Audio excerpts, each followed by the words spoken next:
പടിയൂരിൽ കഴിഞ്ഞ ദിവസം കൊല്ലപ്പെട്ട അമ്മയുടെയും മകളുടെയും പോസ്റ്റ്മോർട്ടം റിപ്പോർട്ട് പുറത്തുവന്നു. ഇരുവരെയും കഴുത്ത് ഞെരിച്ച് കൊലപ്പെടുത്തിയെന്നാണ് റിപ്പോർട്ട്. രേഖയുടെ മരണത്തിന് മണിക്കൂറുകൾക്ക് ശേഷമാണ് അമ്മ മണിയുടെ മരണം. പടിയൂരിൽ ആദ്യം മരിച്ചത് രേഖയാണ്. കഴുത്തിൽ കൈകൊണ്ട് ഞെക്കി പിടിച്ചതിന്റെ സൂചനകളുണ്ട്. രേഖയുടെ മരണത്തിന് മണിക്കൂറുകൾക്ക് ശേഷമാണ് അമ്മ മണിയുടെ മരണം. അവരും ശ്വാസം മുട്ടിയാണ് മരിച്ചത്.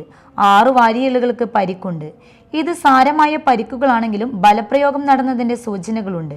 കഴിഞ്ഞ ദിവസമാണ് കാറളം വെള്ളാനി കൈതവളപ്പിൽ പരേതനായ പരമേശ്വരന്റെ ഭാര്യ മണി, മകൾ രേഖ എന്നിവരെ വീടിനകത്ത് മരിച്ച നിലയിൽ രേഖയുടെ സഹോദരി കണ്ടെത്തുന്നത്.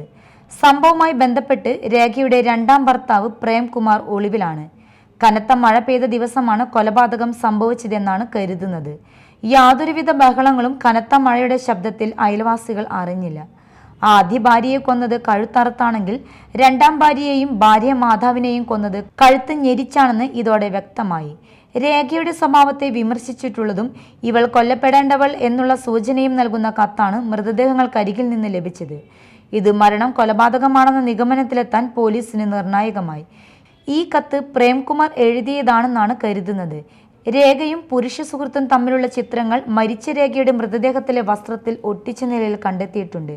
രേഖയുടെ ആദ്യ വിവാഹ ചിത്രവും പ്രേംകുമാറുമായുള്ള വിവാഹ ചിത്രവും രേഖയുടെ സുഹൃത്തായ അധ്യാപകന്റെ ചിത്രവുമാണ് കുത്തിവച്ചിരിക്കുന്നത്. വീട്ടിലെ പിൻവാതിൽ തുറന്നു കിടക്കുകയായിരുന്നു. ഇതുവഴിയാണ് പ്രതി വീട്ടിൽ കടന്നതും കൃത്യം നടത്തിയ ശേഷം പോയതുമെന്നാണ് കരുതുന്നത്. പ്രേംകുമാറിനൊപ്പം ജീവിക്കാൻ കഴിയില്ലെന്ന് രേഖ പോലീസിൽ അറിയിച്ചിരുന്നു. ഇത് സംശയങ്ങൾക്ക് ആക്കം കൂട്ടി. രേഖയുടെ സ്വഭാവത്തിലെ അസ്വാഭാവികതയാണ് പ്രതിയെ ഇത്തരം കൃത്യത്തിന് മുതിരാൻ ഇടയാക്കിയതെന്നാണ് സൂചന. ഷൊർണൂർ റെയിൽവേ സ്റ്റേഷനിലും പിന്നീട് വളപട്ടണത്തും പ്രേംകുമാർ എത്തിയതായി സൂചനകൾ ലഭിച്ചിട്ടുണ്ട്. സുഹൃത്തായ അധ്യാപകനുമായി രേഖയ്ക്ക് വഴിവിട്ട ബന്ധമുണ്ടായിരുന്നതായി പ്രതി സംശയിച്ചിരുന്നു. രേഖ തന്നെ ഉപേക്ഷിക്കുമെന്ന സംശയമാണ് കൊലപാതകത്തിലേക്ക് നയിച്ചത്. Media time, Irinjalakuda.